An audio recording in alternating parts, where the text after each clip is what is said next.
Good evening.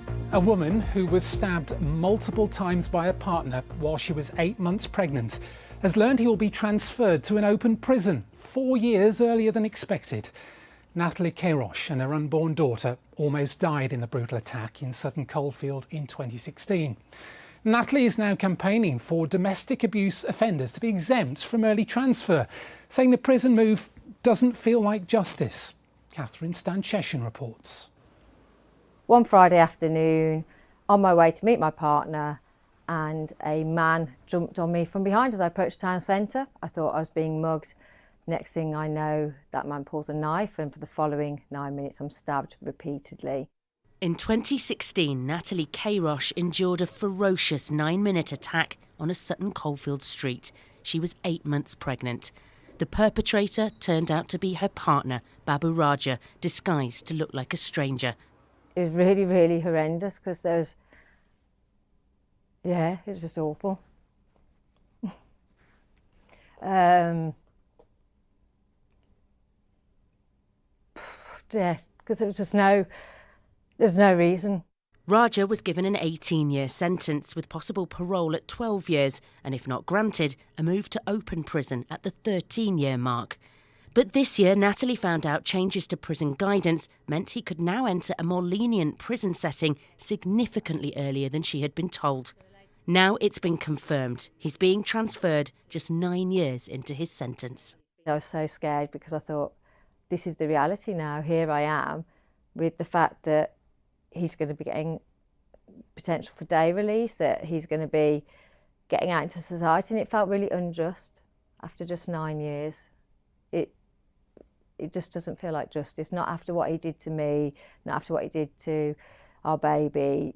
Natalie is campaigning to exempt those who've carried out violent, targeted domestic abuse attacks from earlier transfer to open prison. She says it should only happen a maximum of 12 months before potential parole. Every year counts that somebody's in, because it's another year where you feel safe, in inverted commas, where you know that they're in a certain location. It's not saying it's an outright, don't transfer anybody early to Cat D. There's a place for it, but make sure it's the right offender. The Ministry of Justice says open prison is crucial for rehabilitation and anybody considered is given a thorough risk assessment. But Natalie believes pressure on secure prison space is driving decisions. And the chair of one of the UK's biggest domestic abuse charities also has concerns. The question that's got to be asked is the decision to bring forward the opportunity to move into an open prison proportionate when you're looking at it through the lens of a survivor, coupled with, are we getting the education right for the decision makers in making those decisions, particularly around domestic abuse?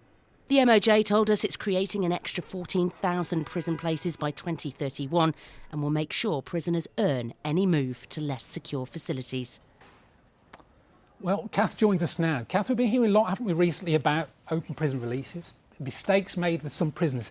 This case is very much about movement to an open prison, isn't it? Yeah, and we all know that the prison system has been creaking, Ben, which is why the government announced this early full release scheme for some offenders at 40% of their sentences. Now, domestic abuse offenders are excluded from that, but there's no such exclusion for moving offenders into open prison. And that's what victims are saying is going a bit under the radar here.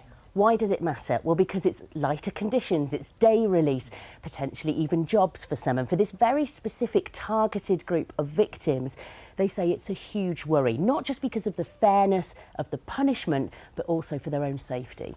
Natalie has very bravely, openly been talking about this for a number of years. Going public again with something like this, a lot more organisations are coming to support her. That is true, and we saw Refuge there, the biggest UK domestic abuse support charity, who've been talking to me. Others have been talking to me as well. The MOJ says every offender has the right to rehabilitation, but actually the question is about when those lighter conditions should come in. And actually that's been questioned in several different places. Today in Parliament, Sutton Coldfield MP Andrew Mitchell raised it. Can the Right Honourable Gentleman explain why those convicted of domestic abuse who cannot apply for early parole under the SDS 40 process are not also excluded from the government's dangerous policy of moving offenders to open prisons? Yeah. So say. Well, I know that the Victims Minister has met with her, and he will also know that in the sentencing bill we have restriction zones that can restrict the movement of those who have committed crimes like the one he refers to. Justice Secretary David Lammy there talking about these new zones that are being brought in, but for victims like Natalie, they say that doesn't feel like enough. Kath, thank you. Well, there are details of organisations offering information and support with domestic abuse, and they can be found here at bbc.co.uk/action line. Or you can call free of charge at any time to hear recorded information on 0800 888 809.